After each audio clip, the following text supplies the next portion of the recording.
इथेही जेव्हा त्यांचं आंदोलन सुरू झालं होतं इथेही आलो होतो आणि त्यावेळी मी एक गोष्ट सांगितली होती की आपण जेव्हा हे घोषणा देतो एक मराठा लाख मराठा, तर त्यावेळी मी सांगितलं होतं की एक मराठ्यांनी पूर्ण महाराष्ट्रामध्ये कशा गाजवलेलं आहे, सगळे लाख मराठा रस्त्यावर आले तर काय हो.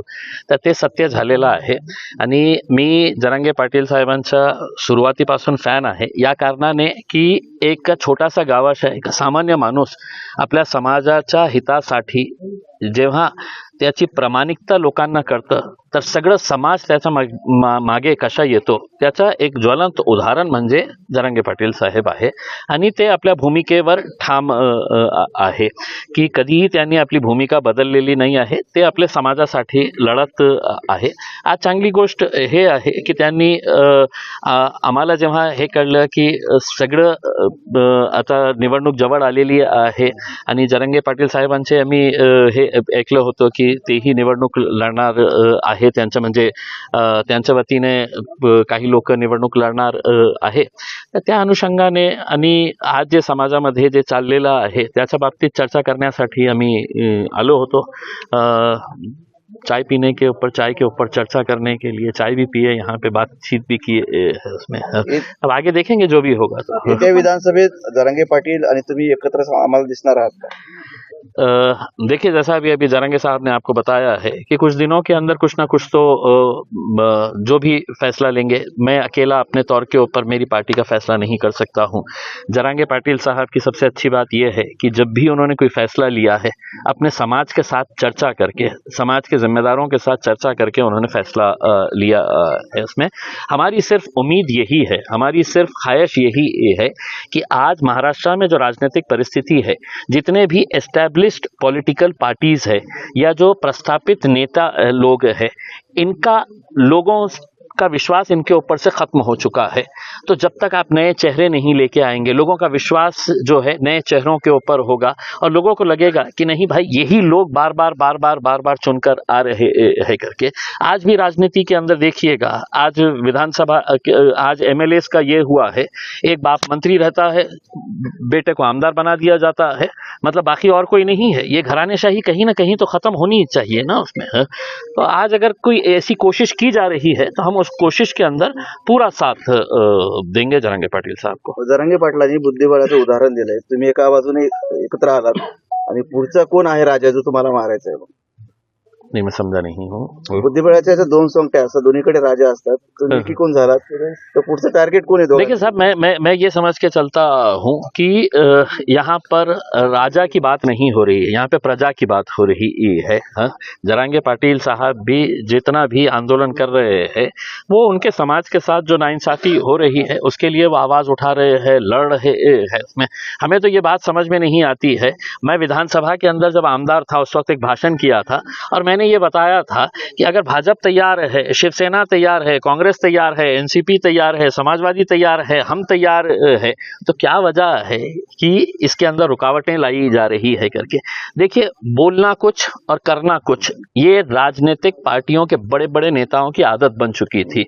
अब ये जब से आए हैं तो ये सबकी पोल खोल रहे हैं, सबको उधेड़ रहे हैं, तो अब सब परेशान हैं इनकी वजह से. इनका मकसद यही है कि मेरे समाज के साथ इंसाफ करो, हम भी यही कि चाहते हैं कि साहब हमारे समाज के साथ भी कुछ इंसाफ होना चाहिए करके. और जब दो लोग का कॉमन गोल रहेगा, ऑब्जेक्टिव एक रहेगा उसमें, तो यकीनन इनके साथ लोग जुड़ रहे हैं, हम भी इनके साथ जुड़ेंगे. जरांगे पाटलांनी 14 विनेच्या आरक्षणाचा लढाला सुरू ठेवलाय.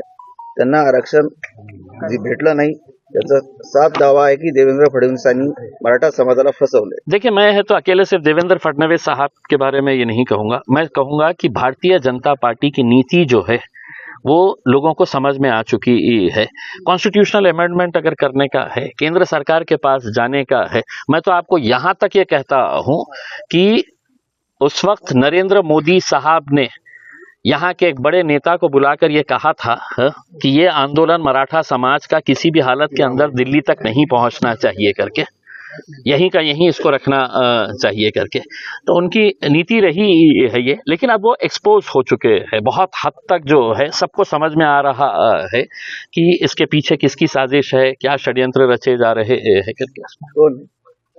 कोण म्हणजे मैं तो आपको शुरुआत से ही कहा हूं ना, भारतीय जनता पार्टी है और उनके जितने भी है नीचे से लेके ऊपर तक, ये सभी लोगों की साजिश है। आपका अलायंस हो सकता है? देखिए मैंने है तो आप सीधे तरीके से वो पूछ रहे हैं, मैंने आपको हर चीज का जवाब दे चुका हूं। अलायंस का मतलब क्या होता है, जब आप एक कॉमन गोल को हासिल करना चाहते हैं, और वो कॉमन गोल क्या है करके समाज के अंदर अगर हमको परिवर्तन लेके आने का है। आज जो जाति धर्म के नाम के ऊपर जो घटिया राजनीति यहाँ पर देखने को मिल रही है, मुझे खुशी इस बात की है, मैंने जरांगे पाटिल साहब के तमाम ऐसे भाषण सुना हूँ, कहीं पर भी वो ये नहीं कहते हैं कि साहब ये समाज ने वो समाज के खिलाफ बोलना चाहिए, हाँ ये धर्म ने दूसरे धर्म के बारे में कुछ बात करना चाहिए। हाँ उनका एक गोल है, उनकी एक सोच है कि भैया हमको रहना सबको साथ में ही है करके उसमें। उन्होंने कितने उदाहरण अपने गांव के दिए हैं यहाँ पर कि उनके गांव के अंदर किस तरीके से अच्छा, लेकिन आज क्या वजह है कि महाराष्ट्र के अंदर जाति धर्म और मजहब की दीवारें खड़ी की जा रही है, उसको कहीं ना कहीं गिराना चाहिए। और वो कौन गिरा सकता है? जो एस्टेब्लिश लीडरशिप है उनसे हमारी उम्मीदें खत्म हो चुकी है, तो जो नई लीडरशिप डेवलप हो रही है अगर वो प्रामाणिक है और जिसको मैं जरांगे पाटिल साहब के अंदर देखता हूं, तो मुझे भी ऐसा लगता है कि एक नई पहल हो रही है, क्यों ना हमें कोशिश करके देखें करके। जरांगे पाटिल के बच्चों को भी मिला है, हाँ हाँ, इस वजह से भी आप देख सकते हैं। देखिए 100% मैं जैसा आपको ये बताया हूं ना कि जब फायदे मिलते हैं, किसको फायदा मिलना चाहिए साहब? जो सबसे गरीब लोग है। हाँ? आज अगर आप बोलेंगे कि इम्तियाज जलील तुमको रिजर्वेशन चाहिएगा करके, तो इम्तियाज जलील को नहीं चाहिए, लेकिन मेरे समाज के अंदर भी जो गरीब लोग है, जिनकी आवाज कभी नहीं पहुंचती है, जो मजबूर है, जो बेसहारा है, तो वैसे लोगों के लिए ही ये लड़ाई जो है वो जरांगे पाटिल साहब ने शुरू की थी उसमें। और कभी भी मैंने आपको जैसा बताया, मैं दोबारा आपको दोहरा रहा हूं, अगर वो ये कहते कि साहब ने ये समाज बराबर नहीं है, मैं मेरे समाज के बारे में, उन्होंने हमेशा सभी समाज को साथ में लेने की बात की है। आज अगर इलेक्शन की बात हो रही है तो ऐसा नहीं है कि वो दूसरे समाजों को साथ में नहीं ले रहे हैं। सभी समाज के लोगों को अब समझना चाहिए, या तो उन बेमानों का साथ दे, या एक नई पहल जो हो रही है तो उसका साथ दे करके अब जनता को तय करना है। जलील सर, याच्यामध्ये असं आहे की मनोज जरांगे तर सोशल इंजिनिअरिंग साठी फार प्रयत्न चालू आहे, त्यामध्ये दलित मुस्लिम धनगर मराठा, तुम्हाला वाटतं की ही सिच्युएशन आताची जी आहे ते योग्य आता गणित बसू शकतं, योग्य संधी आहे? मला असं वाटतं की 2024ची हे जे निवडणूक आहे याच मुद्द्यावर असणार आहे की आज महाराष्ट्रामध्ये किंवा देशामध्ये जे आज जाती धर्माचा तेढ निर्माण करण्याचा जे प्रयत्न सत्ताधारी आणि विशेषकर भारतीय जनता पार्टी कडून जे सुरू आहे ते कुठेतरी थांबायला पाहिजे। आणि आज सगळ्यात जास्त महाराष्ट्राला काय आवश्यकता आहे तर सोशल इंजिनिअरिंगची, म्हणजे सगळे जाती धर्माचे कोणत्याही माणसाला एकमेकाशी द्वेष करायचं नाही आहे। उनको अपनी रोजी रोटी से है तो फिक्र ये है, परेशान है, किसान परेशान है। ऐसे हालात के अंदर कौन जाति धर्म के बारे में है तो सोचते रहेगा अगर उनका पेट खाली ही है तो उसमें। तो अगर सबके बारे में अगर सोच रहा है कोई, तो हम यकीनन उसको पूरी तरीके से साथ देंगे। और हमारा यही कहना है कि 2024 का इलेक्शन जो है वो सभी जाति धर्म और मजहब के ऊपर उठ के, हाँ हम सब एक है। हमें गर्व के साथ कहना है कि मला अभिमान है कि मैं महाराष्ट्रीयन है, मुझे गर्व है कि मैं भारतीय हूँ। इस मुद्दे के ऊपर लड़ना चाहिए, वरना आपको तो लड़ाने के लिए बैठे हुए ही है सत्ताधारी जितने भी बैठे हैं। जरांगे पाटील आपल्या भाषणात नेहमी म्हणतात की मुसलमानांनी कुणाला घाबरायची गरज नाही, मुसलमानाचं कुणी काही वाकडं करू शकत नाही।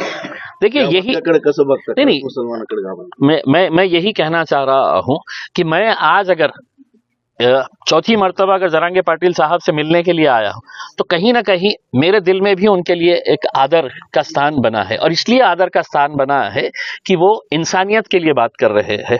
उन्होंने कभी है तो जाति धर्म और मजहब के हिसाब से बात नहीं किए हैं, उन्होंने सबका साथ लेने की बात कर रहे हैं। इसका मतलब ये नहीं है कि भाई मुसलमानों को घबराने की, उनका पैगाम यही है कि दलितों तुमको भी घबराने की जरूरत नहीं है, ओबीसी समाज को भी किसी को भी घबराने की जरूरत नहीं है। सिर्फ आपको समझने की जरूरत है कि आपके खिलाफ जो साजिशें रची जाती है और उसके जरिए कैसा राजनीतिक फायदा उठाया जाता है वो खत्म होना चाहिए। आपण राज्यामध्ये किती जागा लढवणार आहात? नाही आता ते ठरलेलं नाही आहे। काही पत्रकार येत असेल तर तिकीट द्यायला तयार आहे आम्ही। ठीक आहे भैया, चलिए धन्यवाद। जलील साहेबांनी भेट घेतलेली आहे, काय चर्चा झालेली आहे दोघांच्या भेटीमध्ये? आता काय चर्चा असणार आहे? विधानसभेचा आता हा शेवटी सामाजिक राजकीय भेट झाल्याच्या नंतर आमची खूप दिवसांनी भेट झाली। हॉस्पिटल आली होती ती, पुन्हा एकदा साधक बाधक चर्चा, राजकारणावर समाजकारणावरती. आता सध्या मैदानच ती पिरियड असतो, जसं वारं असेल तसं सध्या सुरू असतं. ते झाली चर्चा. नेमकं काय चर्चा साधक बाधक म्हणजे काय? आणि नेमकं सांगितल्यावर तुम्ही सगळं खेळ पांगिता ना आमचा. थोडं 2-4 दिवस थांबा राहू दे. नेमकं थोडस राजकारणात म्हणलं जातं बाबा ते काही पत्ते, हुकमी पत्ते हे ओपन करायचे नाही, ते वेळेवर टाकायचे असते. नुसतं चेस खेळ नुसतं मांडून चालत नाही, ते खेळता बी आला पाहिजे. डाव या खेळात तुम्ही एकत्र असणार का मग? काही होऊ शकतं. सामान्य जनतेसाठी काही होऊ शकतं. सामान्य जनतेसाठी काही पण होऊ शकतं. आमच्यासाठी नाही. आमच्या स्वस्वार्थासाठी किंवा आमदार होऊन खासदार होऊन कुठं राजकारण करायसाठी नाही, तर सामान्याच्या अन्यायाला वाचा फोडण्यासाठी जर जायची वेळ येणार असेल काही होऊ शकतं. का नाही होऊ शकत? ओके.